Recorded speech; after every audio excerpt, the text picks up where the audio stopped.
Welcome to the Primo's Musings podcast.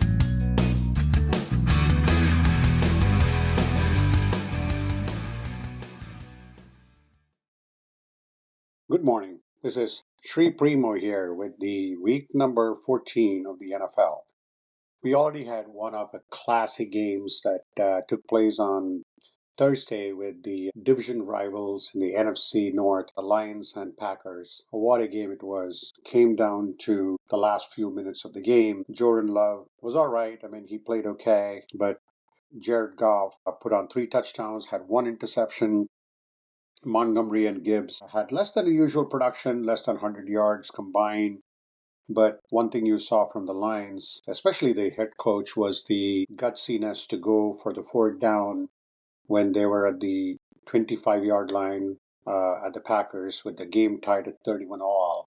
It was a 4th and 1. He went for it.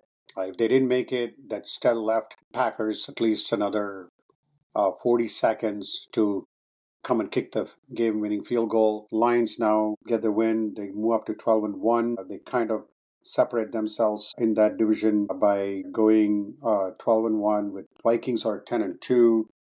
That gives them, and Lions also have won 11 in a row. But the Vikings have won 5 in a row as well.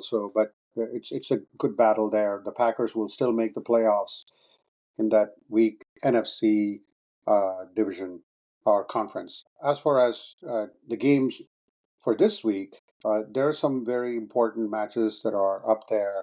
I think let's start with some of the critical matchups here. We will start with the Sunday night battle between the Chargers and Chiefs.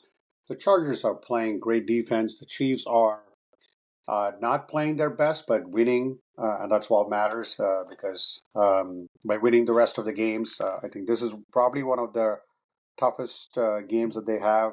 The Chiefs, they pretty much have the Chargers, which is a pretty critical one. Then they play at the Browns, so I don't see anybody challenging the Chiefs right now for that number 1 spot.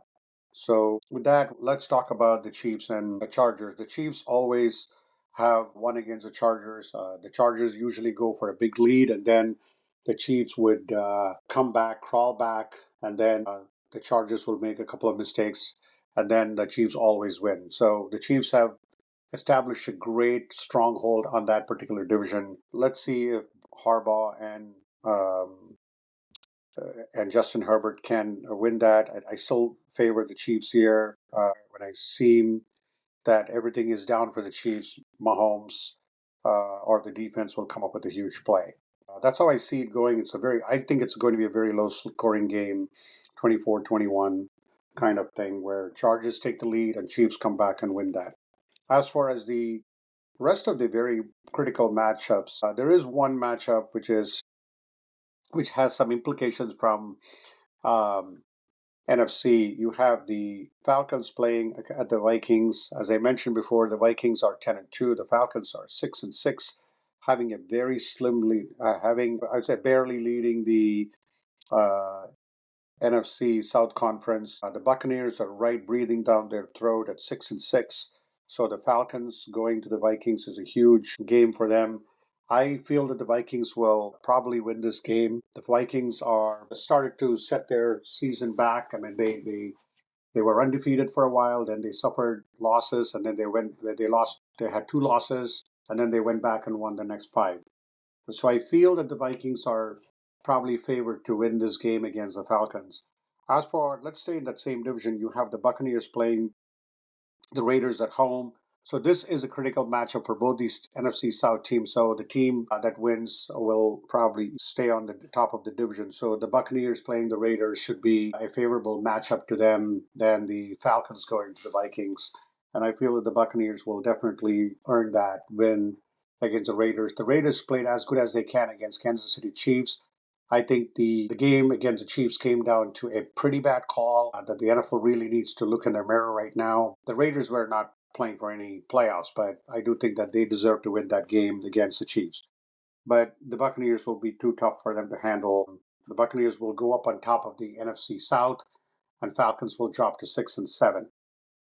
As for the other critical matchups, you do have the Bills playing against the Rams, and This is a Bills are coming off a huge win against the 49ers and Chiefs back to back. The 49ers game was a dream matchup for anybody watching it on TV, sitting by the fireplace and watching Josh Allen and the Bills rip apart 49ers. So 49ers are struggling right now, and you have the Rams at 6-6. So the Rams could easily go to 7-6. So it's a very critical game for them if they can beat the Bills. But I feel that the Bills are playing uh, with renewed confidence.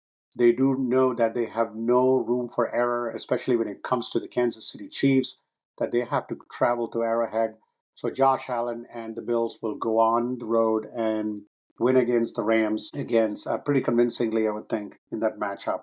So that would take the Bills to 11-2. As far as the other matchups, those are the two big matchups that I saw, and then the rest of them are pretty regular, run-of-the-mill games. But the Steelers are playing the Browns, and they have every incentive to win that game because the Steelers now have a good stronghold on that division, 9-3. They beat the Ravens, and then so they're playing as good as they can. 10-3 would definitely put them um, in the good spot in the number 3 slot. They probably want to hope for the Bills to lose, but I think the Bills are not losing that matchup. So the Bills will stay at number 2 seed. The Steelers will stay at the 3 seed, and then the Texans right now in the last division on the AFC South will stay at the 4th place. As far as let's talk about the NFC. From the NFC standpoint, the Eagles have a pretty easy matchup, but I do think that they're playing a very interesting team in the Panthers. The Panthers have actually rebounded very well. The benching really helped for Young. He's actually played much better, and they took the Chiefs almost till the end of the game, and they've been playing really good ball. So I feel that even though the Panthers record says they're 3-9, they're playing much harder for their coach, and Young playing much better. So the Eagles, I think I would call this a trap game. The Eagles are well positioned in that division in the NFC East. I feel that the Eagles will be the 2 seed after the Lions being the 1 seed, and then the Commanders are the second team in the NFC East. So the way I see it in the NFC East right now, I feel that it's going to be the Lions 1 seed, the Eagles 2 seed.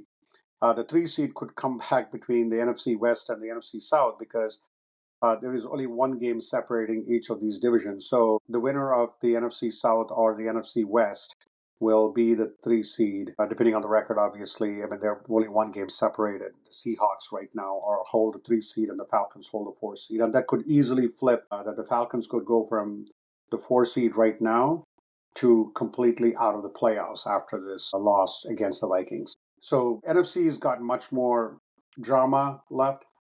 From an AFC standpoint, as we talked about, the Chiefs, Bills, Steelers, Texans. Then I see a bunch of teams where I see the Chargers and Broncos have a much closer, and then the Ravens. So that's where I see right now from an AFC, unless something magical happens for the Colts, who are 6-7, or the Dolphins, which are 5-7. But I'm going to stick with my prediction of these 7 teams making the playoffs in the AFC conference. And then the NFC, I think there's still a lot more to go, and we'll probably see if some things clear up by next week. So with that, we wrap up week number 14 of the NFL. Looking forward to these amazing games as usual, and have a good rest of the day. Thank you so much for listening. Thank you for listening. Primo will be back soon.